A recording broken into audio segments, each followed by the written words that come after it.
Assalamu alaikum wa rahmatullahi wa barakatuh to some of y'all and peace out to the rest of you. Hit the share button because the message is more important than the messenger.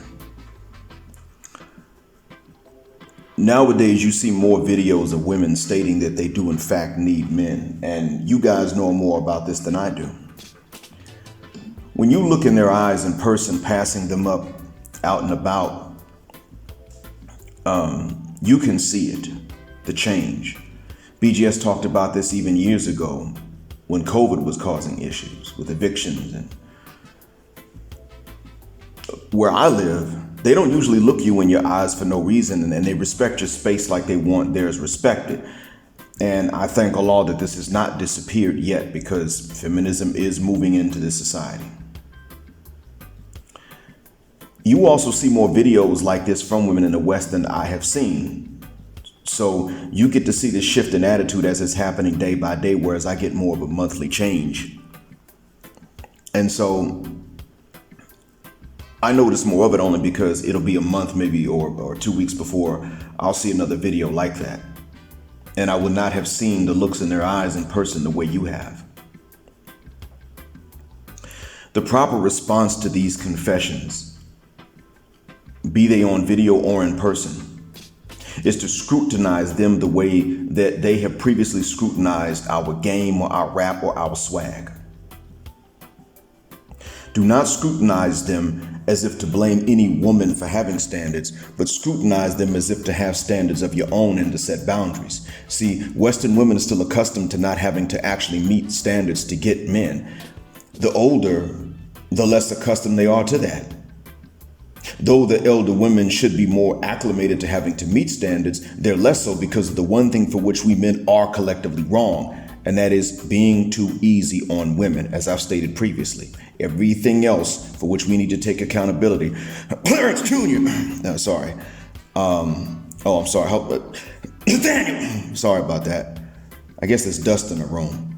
Everything else for which we need to take accountability falls under these umbrellas. Under that umbrella. Being too easy. Sexually and non-sexually. We haven't gotten around to teaching them these lessons when they're young, and we're young. And this is why the ones old enough to best understand it have the most training in never having to meet them. Don't believe me? Listen to them talk. How many times do they use the word like without it being either the preposition of comparison or the verb being less in severity than the verb love? Like, without it being one of those. Without it being necessarily used, without it being grammatically necessary in that sentence, i.e. to compare something or to describe your feeling in favor of someone or something. And how old they get still doing this. How many times do they make sounds that don't mean a damn thing in any language, like when they're trying to state what they want in a man because they all of a sudden lack the vocabulary to express it? How childish have they sounded while talking to you, but they want you to speak in very certain adult terms about the future, which only Allah can see, and a human being, which we men are, despite their forgetfulness of this, can only guess and estimate. Do you remember how many times any woman has asked you when you will have more, when you will work less, even though those two are mutually exclusive, when you'll understand them more without them speaking up, but also when you'll develop more patience for their nagging because they will speak up to put an onus on you? Well, these things have a pattern, and for every pattern there's a reason. What pattern do you notice when I explain this? Your irritation. That's what they all have in common. Your confusion and your irritation. If that is the only thing that Western women are consistent in doing, then the reason for them doing it is because it irritates you, not even though it irritates you.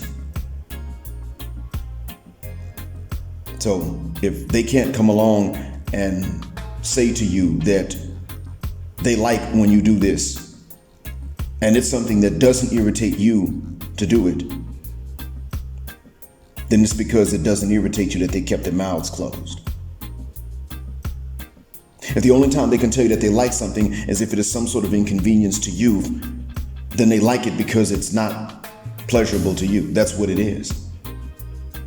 You don't believe me? Listen to that polyandrous chick with the shaved head or the shaved sides of her head that went on Kendra D's platform, not Kendra D, and said that most men don't deserve good coochie. This is the type of contempt she has for normal men, and at her age, that contempt is no longer subconscious, it's conscious. She knows she has a contempt for most men. She may think it's something natural and justified, but she no longer is just following social cues at a subconscious level like a kid that takes on their parents' reactions to a stranger. Whenever she first got the idea, she has now since then chosen to retain the belief that most men automatically don't deserve any sexual satisfaction. And that belief is more widespread than you might think. You see, you know how some women like to say that they think that most men are 9AY? You know how they know that's not true? Because they joke about men being in captivity. If they really thought that most men were 9AY, they wouldn't joke about them and try to tease the men that are in captivity. They wouldn't like working in as corrections officers the way that they like it. Because they would think, well, we're 9AY, so we would like that. Oh no, they wouldn't threaten men with jail and with 911 calls. Because we would like being locked up with other men if we're all 9AY. That's how you know that they're lying when they try to say stuff like that. The belief, though, that they do have, and that is more widespread, is the belief that you don't deserve satisfaction. And they know that satisfaction for most of you, that below the belt satisfaction, requires women, unless you resort to something artificial. I don't endorse that, but nowadays, I don't really condemn men alone for that either. Yes, I look and I say, okay, you don't owe any particular man, ma'am, you don't owe any particular man unless, of course, you marry that man. But you can't say anything about a man resorting to artificial means if you're not either going to be that wife or help him find that wife.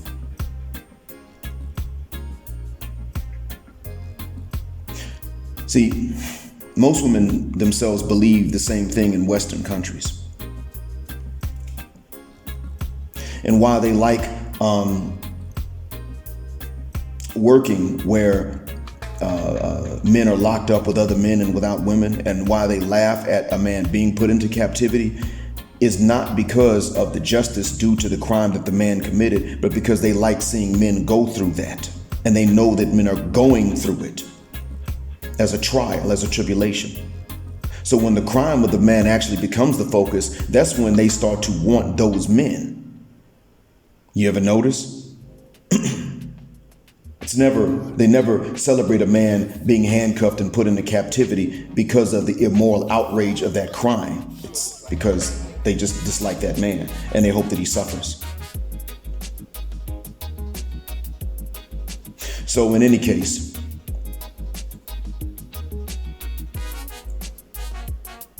one of the things you'll notice is that they hate to see a man that all the other women aren't choosing find an exception in a woman that will choose him.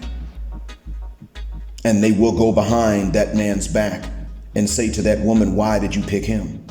They will do this. And even good women who can think for themselves and picking the men will fall victim to that social pressure from another woman, even if the woman does not know her as well as that man does. They'll do it.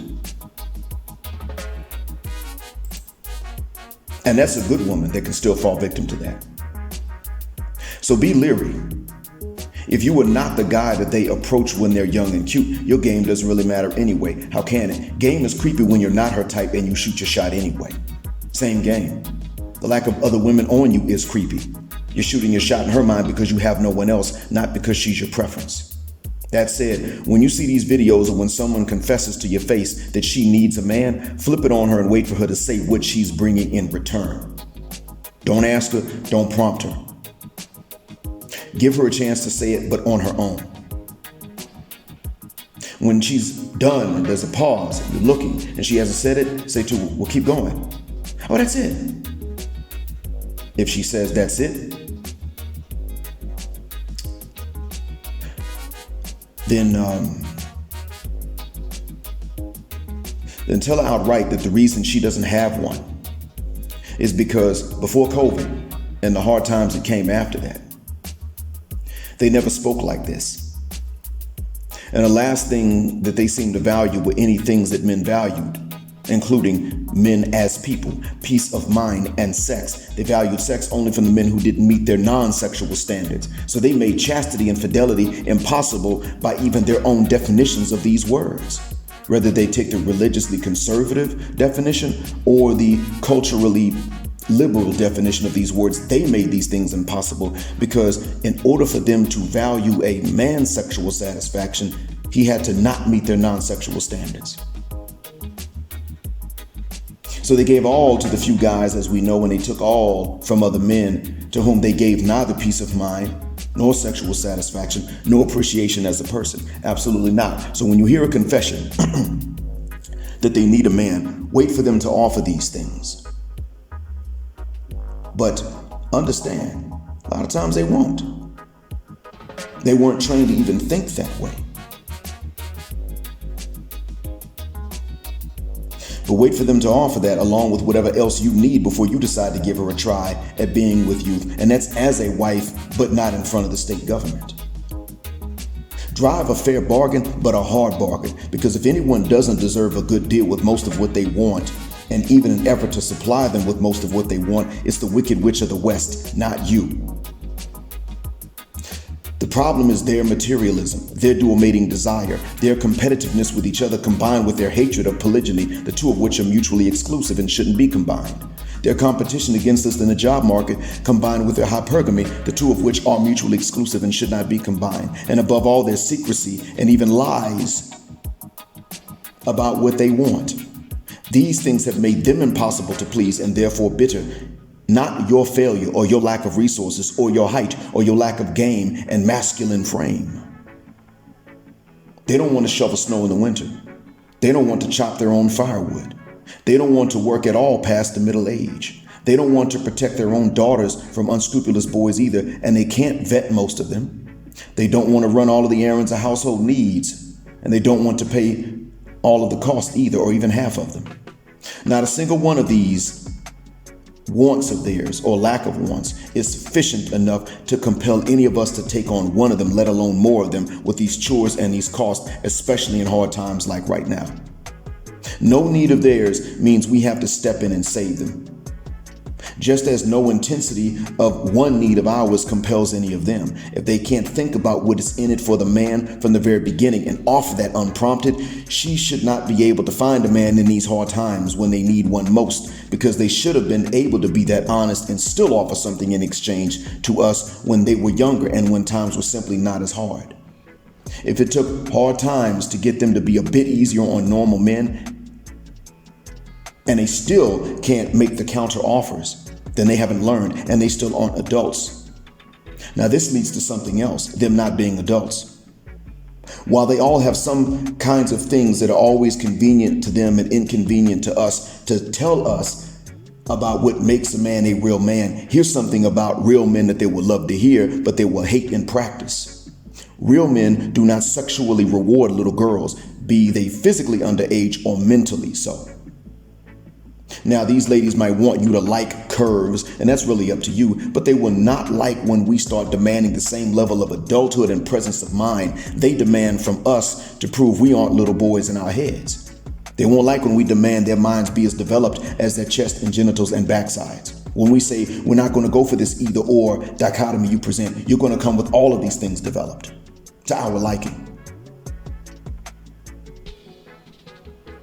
The thing is, men older than us should have demanded this as far back as the 1970s, maybe even 60s, and they didn't. So they left that to us. The attitude shift shown in these confessions now show that this is the second best time to start and make it known that they need to come with this honesty and sweet terms to us, even when things get easier.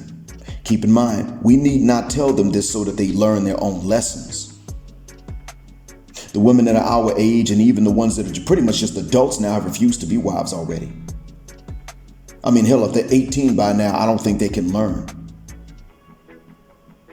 So that leaves only concubines for them to become if they seek to be taken care of. And I'll leave it to Saad Imam to explain how they can become concubines anyway. But there is a chance that the little girls these days will see and learn before they get older and the brainwashing fossilizes in their minds.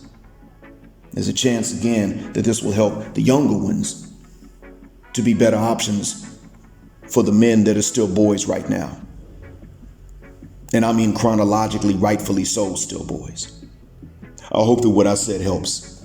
Thanks for listening. Black Heart, Black Mind, Blackout. And as always, assalamu alaikum and black, heterosexual, non-select male power because they don't like it, and black patriarchy until extinction or judgment day.